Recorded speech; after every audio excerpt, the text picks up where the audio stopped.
नमस्कार, आप देख रहे हैं एशा न्यूज नेशन और इस वक्त की सबसे बड़ी खबर आ रही है। जी हां, वैश्विक संकट के बीच प्रधानमंत्री का तेजी से कर्तव्य विकसित पथ होने के आह्वान। लक्ष्य की तरफ आगे प्रधानमंत्री बढ़ता ने है। वैश्विक संकट पर देश को चेताते लेकिन हुए इस एकजुट होने समय की अपील की है। उन्होंने कहा है कि युद्ध और भारत सप्लाई चेन कई की बाधाओं विराट से निपटने चुनौतियों के का लिए मुकाबला अब भी कर देश के रहा लिए है। जीना ही देशभक्ति है। पीएम ने साथियों, नागरिकों से कोरोना पेट्रोल काल डीजल के के दौरान ही संयमित उपयोग, विदेशी मुद्रा दुनिया बचाने के लिए सप्लाई सोने की चेन के खरीद बहुत बड़े टालने संकट और से घिर वोकल गई। फॉर लोकल को जीवन का मंत्र बनाने कोविड का के आग्रह बाद किया है, ताकि भारत यूक्रेन आर्थिक में रूप युद्ध से शुरू हो अवैध गया। बन सके। उसने दुनिया की परेशान फर्टिलाइजर की एक एक बोरी दुनिया में 3-3 हजार रुपए में बिक रही थी।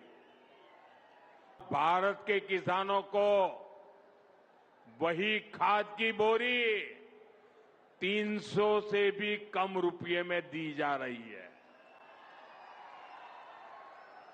3,000 के सामने 300 रुपये में। सप्लाई चेन की इन मुश्किलों के बीच पिछले 2 महीने से हमारे पड़ोस में ही इतना बड़ा युद्ध चल रहा है। इसका असर पूरी दुनिया पर पड़ा है और भारत पर तो और भी गंभीर असर हुआ है। साथियों, भारत के पास बड़े बड़े तेल के कुएं नहीं है।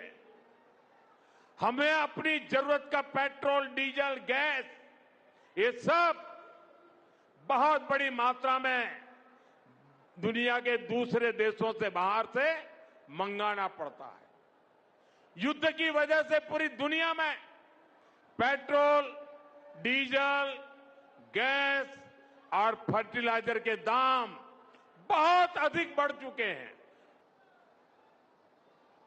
नागरिकों पर बोझ न पड़े, इसके लिए सरकार सारा बोझ सरकार खुद अपने कंधे पर उठा रही है।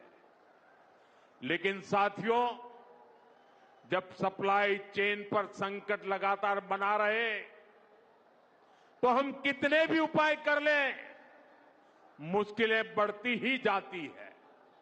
कुछ संकल्प लेने होंगे और उन संकल्पों को पूरे समर्पण भाव से पूरा करना होगा।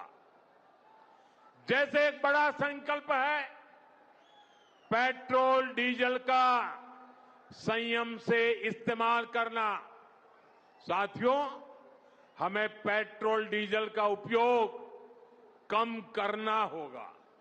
सामान भेजना हो तो कोशिश करनी है कि वह ज्यादा से ज्यादा रेलवे गुड्स के जो ट्रेन होती है, रेलवे की सर्विसेज से भेजे, ताकि इलेक्ट्रिक रेलवे होने के कारण पेट्रोल डीजल की जरूरत नहीं पड़ती है। जिन लोगों के पास इलेक्ट्रिक व्हीकल है वो भी कोशिश करें कि इलेक्ट्रिक व्हीकल का ज्यादा से ज्यादा उपयोग करें। साथियों, हमने कोरोना के समय में वर्क फ्रॉम होम की, ऑनलाइन मीटिंग्स की, वीडियो कॉन्फ्रेंस की, ऐसी अनेक व्यवस्थाएं विकसित की और हमें आदत भी हो गई थी। आज समय की मांग ऐसी है कि उन व्यवस्थाओं को हम फिर से शुरू करें तो वो देश हित में होगा। Work from home, online conferences, virtual meetings, इनको हमें फिर से प्राथमिकता देनी है। साथियों, आज जो संकट है उसमें हमें विदेशी मुद्रा बचाने पर भी बहुत जोर देना होगा, क्योंकि दुनिया में पेट्रोल डीजल इतना ज्यादा महंगा हो गया है, पहले से कई गुना ज्यादा कीमतें बढ़ गई है। तो हम सबका दायित्व है कि पेट्रोल डीजल की खरीद पर जो विदेशी मुद्रा खर्च होती है, पेट्रोल डीजल बचाकर हमें वो मुद्रा भी बचानी है। इसके लिए हमारे छोटे छोटे प्रयास भी देश की बहुत मदद कर सकते हैं। जैसे आजकल जो विदेशों में शादियों का, विदेशों में घूमने का, विदेशों में वैकेशन पर जाने का मिडिल क्लास में कल्चर बढ़ता जा रहा है। एक साल के लिए हमें विदेशों में जाने की बातों को टालना चाहिए। भारत में बहुत सारी जगह है, वहां हम जा सकते हैं। बहुत कुछ भारत में किया जा सकता है। इस बेटी को नीचे बिठाइए, उसे थक जाएगी। उस बेटी को बिठाइए। वो थैंक यू बेटा, थैंक यू। बैठिए, आप नीचे बैठिए। मैंने देख लिया बेटा, उसको देख लिया। अब आप बैठ जाइए। हाँ, इस छोटी बच्ची को क्यों परेशान करते हो भाई? इन बच्चों को बैठने दीजिए प्लीज। बच्चों को परेशान मत कीजिए जी। साथियों, हमें विदेशी मुद्रा बचाने के जो भी रास्ते हम लोग अपना सकते हैं, हमें बचाना होगा।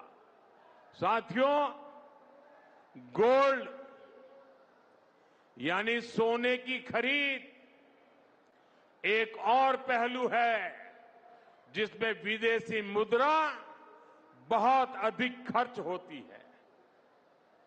एक जमाना था, आज दान की जरूरत नहीं है, लेकिन देश हित में हमको ये तय करना पड़ेगा कि साल भर तक घर में कोई भी फंक्शन हो, कोई भी कार्यक्रम हो, हम सोने के गहने नहीं खरीदेंगे, सोना नहीं खरीदेंगे।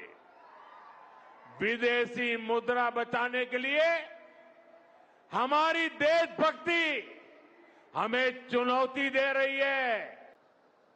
साथियों, ये समय एक और बड़े सबक का भी है। एक समय था जब हम कॉपर एक्सपोर्ट करते थे, लेकिन आज भारत के सामने स्थिति ऐसी बन गई कि अब हमें कॉपर को भी इंपोर्ट करना पड़ता है। हमारे देश में हड़तालें करवाकर कॉपर प्लांट्स को ठप करवा दिया गया और अब हालत ये हो गई कि हमें कॉपर बाहर से मंगाना पड़ता है और उसमें विदेशी मुद्रा खर्च होती है। इसलिए मैं ऐसे सभी मजदूर संगठनों से भी कहूंगा कि हमें ऐसी बातों का जरूर ध्यान रखना चाहिए। मैं देश की अदालतों से भी आग्रह करूंगा कि ऐसी स्थिति आने पर देश हित में हमें कोई न कोई रास्ता निकालने की तरफ बढ़ना चाहिए। साथियों, ऐसे ही खाने के तेल का भी है।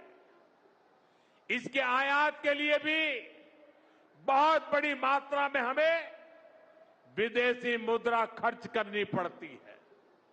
हर परिवार अगर खाने के तेल में, खाने का तेल का जो उपयोग करता है, अगर वो कुछ कमी करे, मैंने बार बार कहा है 10% कम करो। विदेशी मुद्रा की खपत वाला एक और सेक्टर हमारी खेती है। हम बहुत बड़ी मात्रा में बाहर से केमिकल फर्टिलाइजर इंपोर्ट करते हैं। केमिकल फर्टिलाइजर खेती के कारण हमारी धरती मां को बहुत पीड़ा हो रही है। हमारे खेत बर्बाद हो रहे हैं। अगर आज हम अपने खेत को नहीं बचाएंगे तो भविष्य में फसलों पर भी खतरा आ जाएगा। इसलिए बहुत जरूरी है कि हम केमिकल फर्टिलाइजर की खपत 25%, 30%, 40%, 50% उसको घटाए आधी कर दे। डीजल पंप की जगह सोलर पंप की योजना चला रही है। हम खेतों में डीजल पंप की जगह सोलर पंप का उपयोग करने का जोर देना होगा। विदेशी मुद्रा बचा करता हूं तो लोगों को लगता है कि दिवाली के दिए खरीदो मतलब स्वदेशी हो गया। हमें घर के उपयोग में आने वाले सामान की लिस्ट बनानी है। देखना चाहिए कितनी विदेशी चीजें घुस गई है, स्वदेशी में बदलना चाहिए। साथियों, ये बातें सिर्फ एक सरकार, एक दल, एक व्यक्ति की नहीं है, देश का मुद्दा है। और इसके लिए हर नागरिक, हर राजनीतिक दल, हर सरकार, हर समाज, हर संगठन को संकल्पबद्ध होगा।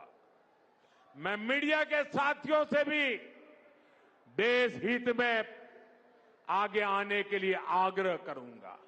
संकल्प जब हर नागरिक पूरी ईमानदारी से सिद्ध करेगा तो भारत हर संकट में जरूर विजयी होगा।